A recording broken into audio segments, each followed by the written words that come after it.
ഞാനൊരു കാര്യം പറയാം. അവിടുത്തെ 4 കോൺഗ്രസ് നേതാക്കന്മാരെ കോൺഗ്രസിൻ്റെ പ്രാഥമിക അംഗത്വത്തിൽ നിന്ന് 1.5 വർഷക്കാലം പുറത്താക്കി. പക്ഷേ ഈ പഞ്ചായത്ത് തിരഞ്ഞെടുപ്പിൽ ആ 4 പേരെ തിരിച്ചെടുത്തില്ലെങ്കിൽ പഞ്ചായത്ത് നഷ്ടപ്പെടുമെന്ന് എന്നെ അറിയിച്ചപ്പോൾ ഒരു കാരണവശാലും പുല്ലൂർ പെരിയ പഞ്ചായത്ത് നഷ്ടപ്പെടാതിരിക്കാൻ എനിക്കുണ്ടായ വ്യക്തിപരമായ അപമാനങ്ങളൊക്കെ സഹിച്ച് ആ 4 പേരെ പാർട്ടിയിലേക്ക് തിരിച്ചെടുക്കാൻ ഞാൻ തയ്യാറായത് ഈ പഞ്ചായത്ത്, അതായത് പുല്ലൂർ പെരിയ പഞ്ചായത്ത്, ശരത്ലാലിൻ്റെയും കൃപേഷിൻ്റെയും പഞ്ചായത്ത് ഒരിക്കലും കോൺഗ്രസ്സിന് UDF നഷ്ടപ്പെടരുത് എന്നുള്ളതുകൊണ്ടാണ്.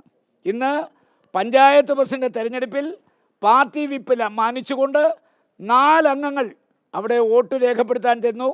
UDF മുസ്ലിം ലീഗിൻ്റെ അംഗം കോൺഗ്രസിൻ്റെ വിപ്പ് അനുസരിച്ച് കോൺഗ്രസ് സ്ഥാനാർത്ഥിക്ക് വോട്ട് ചെയ്യാൻ അവിടെ ചെന്നു. അങ്ങനെ 5 പേരകത്ത് കയറി, 4 പേര് വന്നില്ല, BJPയുടെ ആളും വന്നില്ല.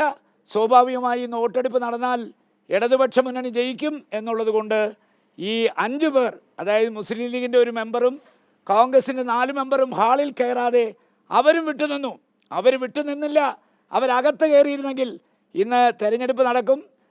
വൻപിച്ച ഭൂരിപക്ഷത്തിൽ ഇടതുപക്ഷ മുന്നണി ആ പഞ്ചായത്ത് പിടിച്ചെടുക്കുമെന്നുള്ളതുകൊണ്ട് അവർ രാഷ്ട്രീയ വിവേകം, അവർ രാഷ്ട്രീയമായ ഒരു ബുദ്ധി കാണിച്ചുകൊണ്ട് അവർ കയറിയില്ല. അവർ കയറിയിരുന്നെങ്കിൽ ഇന്ന് ഇലക്ഷൻ നടന്നിരുന്നെങ്കിൽ ഈ പഞ്ചായത്തും നമുക്ക് നഷ്ടപ്പെടുമായിരുന്നു. അതുകൊണ്ട് പാർട്ടി നേതൃത്വവുമായി ഞങ്ങൾ ബന്ധപ്പെട്ടു. KPC പ്രസിഡന്റുമായിട്ട് KPCCയുടെ ജനറൽ സെക്രട്ടറിമാരും MP ആയ ഞാൻ ബന്ധപ്പെട്ടു. പ്രതിപക്ഷ ഇതിനെക്കുറിച്ച് സമഗ്രമായ ഒരു അന്വേഷണം നടക്കണം. ആരാണ് ഇതിൻ്റെ പിന്നിൽ പ്രവർത്തിച്ചത് അത് കണ്ടുപിടിക്കണം. അവരെത്ര ഉന്നതരായാലും അവരെ പാർട്ടി വെച്ച് പൊറുപ്പിക്കാൻ പാടില്ല എന്ന് KPCC നേതൃത്വത്തെ അറിയിച്ചിട്ടുണ്ട്. നടപടി എടുക്കുന്നില്ലെങ്കിൽ അതിശക്തമായി പ്രതികരിക്കേണ്ടി വരും, പേരുകൾ വെളിപ്പെടുത്തേണ്ടി വരും. അതുകൊണ്ട് അനാവശ്യമായ പേരുകൾ വെളിപ്പെടുത്താതിരിക്കാൻ ആരാണോ കുറ്റക്കാരെന്ന് KPCCക്ക് ബോധ്യമുള്ളത് അവരെത്ര ഉന്നതരായാലും അവരുടെ പേരിൽ സംഘടനാപരമായ അച്ചടക്ക നടപടി എടുക്കണം. അനഭലഷണീയമായ ഈ പ്രവണത കോൺഗ്രസിൽ വെച്ചു പൊറുപ്പിക്കാൻ പാടില്ല. അത് വെച്ചു പൊറുപ്പിക്കാനാണ് ഭാവമെങ്കിൽ അതിനെക്കുറിച്ച് ചില തീരുമാനം ഞങ്ങളുമൊക്കെ എടുക്കേണ്ടി വരും. 2 KPC ജനറൽ സെക്രട്ടറിമാരുണ്ട്, MP ഉണ്ട്, മാത്രമല്ല ഇവിടുത്തെ കോൺഗ്രസ് നേതാക്കന്മാരുണ്ട്. അവരൊക്കെ കഴിഞ്ഞ കുറേ നാളുകളായി ആത്മസംയമനം പാലിക്കുകയാണ്. ഭൂമിയോളം ഞങ്ങൾ ക്ഷമിച്ചിട്ടുണ്ട്.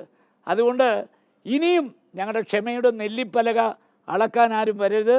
അതുകൊണ്ടാണ് ഞാൻ പറഞ്ഞത്, ഗുരുതരമായ അക്ഷന്തവ്യമായ അപരാധമാണ് ഈ 4 മെമ്പർമാർ വിട്ടുനിന്നത് വഴി ഈ പെരിയയിലെ ജനങ്ങളോടും ജനാധിപത്യ വിശ്വാസികളോടും കോൺഗ്രസിനും UDF അനുകൂലമായി ചിന്തിക്കുകയും പ്രവർത്തിക്കുകയും വോട്ട് ചെയ്യുകയും ചെയ്ത ആളുകളോടും ഈ 4 മെമ്പർമാരും അവരെ പിന്തുണച്ചവരും കാണിച്ചിരിക്കുന്നത്. കാരണം രക്തസാക്ഷികളുടെ മണ്ണിൽ ആ രക്തസാക്ഷികളോട് പോലും കൂറും വിധേയത്വം ഇല്ലാത്തവരാണ് ഈ ഹീനമായ പ്രവൃത്തിക്ക് കൂട്ടുനിന്നത്. അവർക്ക് അർഹമായ ശിക്ഷ കൊടുക്കാൻ KPCC നേതൃത്വം തയ്യാറാകണം എന്ന് ഞാൻ വിനയപൂർവ്വം അപേക്ഷിക്കുന്നു. രണ്ടാമത്തെ പ്രശ്നം, നമുക്കറിയാം, വർഷങ്ങൾക്ക് ശേഷം ഉദുമ പഞ്ചായത്ത് UDF ലഭിക്കുകയുണ്ടായി. അവിടെ ലീഗും നമ്മളുമായി ചർച്ച ചെയ്ത് ഒരു സമവായത്തിലെത്തി. ആദ്യത്തെ 2.5 വർഷം കോൺഗ്രസ്സിന് പഞ്ചായത്ത് പ്രസിഡന്റ് സ്ഥാനം തരാമെന്ന് പറഞ്ഞു. ആ 2.5 വർഷം കോൺഗ്രസ് തിരഞ്ഞെടുത്തത് 3 പ്രാവശ്യം അവിടെ പഞ്ചായത്ത് മെമ്പറായി തിരഞ്ഞെടുക്കപ്പെട്ട ശ്രീ ചന്ദ്രനെയാണ്. അദ്ദേഹം 1 അല്ല 3 പ്രാവശ്യം. അദ്ദേഹമാണ് ഏറ്റവും സീനിയർ. അദ്ദേഹം ഒരു പട്ടികജാതിക്കാരനാണ്. അദ്ദേഹം ഇന്ന് വോട്ടെടുപ്പിൽ ഒപ്പിട്ടില്ല എന്ന് പറഞ്ഞ് അദ്ദേഹത്തിൻ്റെ വോട്ട് അസാധുവായി പോയി. അതുകൊണ്ടെന്താവുന്നത്, തുല്യമായി അവിടെ ഒരു വോട്ടിൻ്റെ ഭൂരിപക്ഷമാണ്. തുല്യമായപ്പോൾ നറുക്കെടുപ്പ് വേണ്ടി വന്നു. പഞ്ചായത്തിൽ ഒരു വോട്ടിൻ്റെ ഭൂരിപക്ഷമുണ്ട്. ആ ഭൂരിപക്ഷത്തിലൂടെ പഞ്ചായത്ത് പ്രസിഡന്റ് ആകാൻ കഴിയുമായിരുന്ന അയാളുടെ മാത്രം കുറ്റം കൊണ്ടാണ് ആ വോട്ട് നഷ്ടപ്പെട്ടത്. പിന്നെ നറുക്കെടുപ്പോൾ എന്താ ഫലം എന്നുള്ള അയാൾക്ക് ഭാഗ്യമില്ലാത്തതുകൊണ്ടാണല്ലോ അയാൾ ഒപ്പിടാൻ മറന്നത്. അതുകൊണ്ട് പിന്നെ നറുക്കെടുപ്പിൽ ആര് വരുമെന്നുള്ളതിനെക്കുറിച്ച് പാഴൂർ പടി പോയി കബഡി നടത്തേണ്ട കാര്യം വന്നില്ല. അത് പ്രതീക്ഷിച്ച പോലെ തന്നെ ഭാഗ്യം ഇടതുപക്ഷ മുന്നണിയെ തുണച്ചു. കോൺഗ്രസിൻ്റെയും UDF അവിടുത്തെ ജനങ്ങളുടെയും വികാരം അട്ടിമറിച്ചുകൊണ്ടാണ് LDF അധികാരത്തിൽ വന്നത്. അതിന് കാരണക്കാരായ ഈ ചന്ദ്രൻ്റെ പേരിലൊക്കെ നടപടിയെടുക്കണം എന്നുള്ളതും ഞാൻ പാർട്ടി നേതൃത്വത്തെ അറിയിച്ചിട്ടുണ്ട്. കാരണം 3 പ്രാവശ്യം ജയിച്ച ഒരാൾക്ക് ഒപ്പിടാൻ അറിയില്ലെന്ന് പറഞ്ഞാൽ പിന്നെ എന്താണ് ഈ പാർട്ടിയുടെ സ്ഥിതി? അതുകൊണ്ട് ചന്ദ്രനെതിരെയും അച്ചടക്ക വളരെ പ്രതീക്ഷയോടുകൂടി ഉദുമയിലെ ജനങ്ങൾ ഉറ്റുനോക്കിക്കൊണ്ടിരുന്നൊരു തെരഞ്ഞെടുപ്പാണ്. അതാണ് ഇടതുപക്ഷ മുന്നണിയിൽ നിന്ന് പിടിച്ചെടുത്ത് കോൺഗ്രസിനും യു ഡി എഫിൻ്റെയും കയ്യിൽ ഏൽപ്പിച്ചത്. അത് കയ്യിൽ കിട്ടിയ അത് കൊണ്ടുപോയി കളഞ്ഞത് ഒരിക്കലും നമുക്ക് പൊറുക്കാനാവില്ല. അതുകൊണ്ട് ചന്ദ്രൻ്റെ പേരിലും നടപടി ആവശ്യമാണെന്നാണ് എനിക്ക് അഭ്യർത്ഥിക്കാനുള്ളത്. ഞാനിപ്പോൾ ആരുടെയും പേര് പറയുന്നില്ലല്ലോ. അരമന രഹസ്യം അങ്ങാടിപ്പാട്ടാണ്.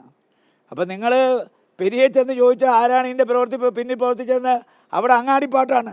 പിന്നെ ഞാൻ എൻ്റെ വാഗുകൊണ്ട് പറയേണ്ട കാര്യമുണ്ടോ? അതുകൊണ്ട് ഞാൻ ഒരാളിൻ്റെയും പേര് പറയില്ല. ആരൊക്കെയാണ് ഈ അവിശുദ്ധ ബന്ധം, അവിഹിത ബന്ധം ഉണ്ടാക്കാൻ ശ്രമിച്ചതെന്നും ആരൊക്കെയാണ് ഇന്ന് മെമ്പർമാർ വോട്ടെടുപ്പിൽ നിന്ന് വിട്ട് നിൽക്കാൻ പ്രേരിപ്പിച്ചതെന്നും ആരാണ് ഇന്ന് ഒരു കോൺഗ്രസ് പഞ്ചായത്ത് പ്രസിഡന്റ് ഉണ്ടാകുന്നതിൽ നിന്ന് ഉള്ള അവസരം നിശ്ചയിച്ചതെന്നും എല്ലാവർക്കും അറിയാം. അതുകൊണ്ട് ആ അരമന രഹസ്യം എൻ്റെ വായിൽ നിന്ന് കേൾക്കാമെന്ന് നിങ്ങൾ പ്രതീക്ഷിക്കേണ്ട. അല്ല, അദ്ദേഹം ജീവിച്ചിരിപ്പുണ്ടല്ലോ. ഇത്തരം കാര്യങ്ങൾ അദ്ദേഹത്തോട് ചോദിക്കേണ്ട കാര്യം അദ്ദേഹത്തോട് ചോദിക്കുക. കാരണം അദ്ദേഹത്തോട് ചോദിക്കേണ്ട കാര്യം എന്നോട് ചോദിച്ചാൽ എനിക്ക് പറയാൻ കഴിയത്തില്ല. മനസ്സിലായില്ലേ? അത് അദ്ദേഹം ജീവിച്ചിരിപ്പുണ്ട്. ഇതെന്താണ് പെരിയ നടന്നത് അദ്ദേഹത്തോട് ചോദിച്ചാൽ അദ്ദേഹത്തിൻ്റെ അഭിപ്രായം പറയുമല്ലോ. മനസ്സിലായില്ലേ? അതുകൊണ്ട് മറ്റൊരാളിനെ പ്രതിപാദിക്കുന്ന കാര്യങ്ങളൊന്നും ഞാൻ പറയുന്നില്ല. എന്തായാലും പാർട്ടി നേതൃത്വത്തിന്, അതായത് കേരളത്തിലെ KPC പ്രസിഡന്റിനും അതുപോലെ പ്രതിപക്ഷ നേതാവിനും കോൺഗ്രസിൻ്റെ മറ്റ് നേതാക്കന്മാർക്കും ഇവിടുത്തെ സംഘടനാ ചുമതലയുള്ള KPCCയുടെ senior vice president Shri M. ലിജുവിനും എല്ലാ കാര്യങ്ങളെക്കുറിച്ചും ഉത്തമ ബോധ്യമുണ്ട്. അവർ പരസ്പരം ചർച്ച ചെയ്ത് അനുയോജ്യമായ തീരുമാനം എടുക്കും. അതിന് യാതൊരു തർക്കവുമില്ല.